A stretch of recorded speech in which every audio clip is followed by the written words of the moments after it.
देख लो भैया, कल्याणपुर थाना क्षेत्र के मिर्जापुर गांव में जिस भूमि विवाद को लेकर वर्षों से लड़ाई चल रही थी, उसमें प्रशासन ने बड़ी कार्रवाई करते हुए बुलडोजर चलाकर कब्जा हटवा दिया। लेकिन अब इस कार्रवाई के बाद एक नया विवाद सामने आ गया है। जानकारी के अनुसार गांव के चतुरी सहनी की पत्नी कृष्णा देवी ने अपनी निजी जमीन पर कब्जा होने का आरोप लगाते हुए भूमि सुधार उप समाहर्ता के यहाँ मामला दर्ज कराया था।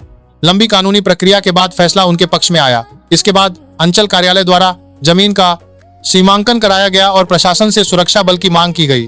बुधवार को राजस्व पदाधिकारी जयनंदन प्रसाद की मौजूदगी में पुलिस बल और प्रशासनिक अधिकारियों की टीम मौके पर पहुंची। जेसीबी मशीन की मदद से विवादित जमीन से कब्जा हटाने की कार्रवाई की गई। देखते ही देखते वर्षों से चला आ रहा विवाद प्रशासनिक कार्रवाई के जरिए एक नए मोड़ पर पहुंच गया। लेकिन भैया, कहानी यही खत्म नहीं होती।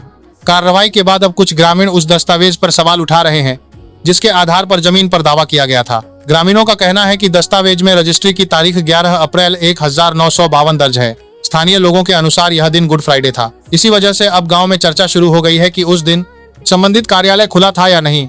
इतना ही नहीं, कुछ लोगों का यह भी दावा है कि दस्तावेज में इस्तेमाल की गई भाषा और उसका प्रारूप उस दौर के दस्तावेजों से अलग दिखाई देता है। हालांकि यह केवल स्थानीय स्तर पर उठाए जा रहे सवाल हैं और इनकी स्वतंत्र पुष्टि अभी तक नहीं हुई है। दूसरी ओर संबंधित पक्ष का साफ कहना है कि उनके सभी दस्तावेज वैध हैं और उन्हें प्रशासन तथा न्यायिक प्रक्रिया के माध्यम से न्याय मिला है। प्रशासन ने भी उपलब्ध रिकॉर्ड और आदेश के आधार पर ही कार्रवाई की है। अब सबसे बड़ा सवाल यही है कि दस्तावेज को लेकर उठ रहे संदेहों में कितनी सच्चाई है। क्या सरकारी अभिलेख इन सवालों का जवाब देंगे या फिर यह केवल विरोधी पक्ष की आपत्ति है?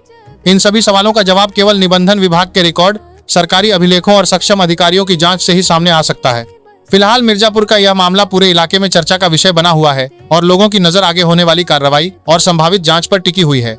ऐसी ही गांव, समाज और प्रशासन से जुड़ी हर बड़ी खबर के लिए जुड़े रहिए रंजीत CSC वाला के साथ। धन्यवाद।